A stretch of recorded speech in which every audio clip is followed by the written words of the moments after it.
எங்கள் அப்பா எவ்வளோதான் தாங்கிகளை வச்சு என் பிள்ளைக்கு ஏதாச்சும் ஒரு நீதி வேண்டும். பக்கத்தில் எய்த்த வீட்டு பையன் உதயகுமார் என்னை கல்யாணம் பண்ணிக்கிறேன்னு சொல்லி ஆசை வார்த்தை கூட்டி நான் கர்ப்பமானேன். இல்லை சார், ஒன்றா இருந்தோம் சார். குழந்தை பிறந்து தான் கம்ப்ளைண்ட்டே கொடுத்தேன். கட்டிக்கிறேன்னு சொல்லி தான் பேர் பஞ்சாயத்துலாம் பேசி நான் அவனை கட்டிக்கிறேன் அப்படின்னு சொல்லிட்டு வெளிநாடு தப்பிச்சு போயிட்டான். அவனை பிடிச்சி உள்ளே போடுங்க, மழை செலவாக இருக்கா, எங்கள் அண்ணன் தான் சொன்னா ஃபோன் பண்ணி எங்களுக்கு ஒரு வழி எங்களுக்கு ஒரு நீதி வேணும் சார். 4 வருஷமா நாங்கள் துள்ளி அப்பா விட்ட தான் இருக்கோம். எங்களுக்கு நீ யாருமே இல்லை.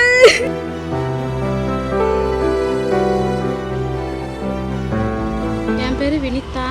எங்கள் வீட்டு பக்கத்தில் எய்த்த வீட்டு பையன் உதயகுமார் என்னை கல்யாணம் பண்ணிக்கிறேன்னு சொல்லி ஆசை வார்த்தை கூட்டி நான் கர்ப்பமானேன். அவங்க வீட்டில் போய் கேட்டதுக்கு பஞ்சாயத்தெல்லாம் பேசி நான் அவனை கட்டிக்கிறேன் அப்படின்னு சொல்லிட்டு வெளிநாடு தப்பிச்சு போயிட்டான். எங்களுக்குன்னு யாரும் இல்லை, அப்பா அம்மா வீட்டில் தான் நாங்கள் இருக்கோம். எங்களுக்குன்னு யாரும் இல்லை.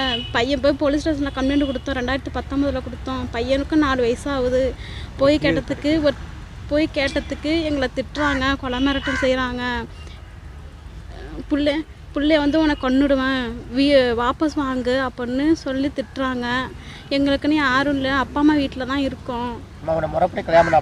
இல்லை சார், ஒன்றா இருந்தோம் சார். குழந்தை பிறந்து தான் கம்ப்ளைண்ட்டே கொடுத்தேன். கட்டிக்கிறேன்னு சொல்லி தான் அப்படி இருந்தோம். மகளிரில் போய் கொடுத்தோம், வேளாங்கண்ணில் போய் கொடுத்தோம் சார். எதுவுமே ஸ்டெப்பும் எடுக்கலை, எந்த ஸ்டெப்பும் எடுக்கலை. பையனுக்கும் 4 வயசாகுது. சாப்பாடு கூட வழி இல்லாமல் எங்கள் அப்பா வீட்டில் தான் இருக்கும். எங்கள் அப்பா எவ்வளோதான் தாங்கிகளை வச்சு என் பிள்ளைக்கு ஏதாச்சும் ஒரு நீதி வேண்டும். அவனை பிடிச்சி உள்ளே போடுங்க, மழை செலவாக இருக்கா, எங்கள் அண்ணன் தான் சொன்னா ஃபோன் பண்ணி எங்களுக்கு ஒரு வழி வேணும். எங்களுக்கு ஒரு நீதி வேணும் சார். 4 வருஷமா நாங்கள் துள்ளி அப்பா விட்ட தான் இருக்கோம். எங்களுக்கு நீ யாருமே இல்லை. கழுத்தை பிடிச்சி வெளில சொல்லி காரி துப்புறாங்க சார். அவங்க வீட்டில் எல்லாம் சொல்கிறாங்க, காரி துப்புறாங்க, எங்கள் பிள்ளைய இல்லை அப்படின்னு சொல்லி கழுத்தை பிடிச்சி வெளில தள்ளுறாங்க சார். இல்லை சார், மலேசியால தான் இருக்கான். என்ன பண்ணணும்?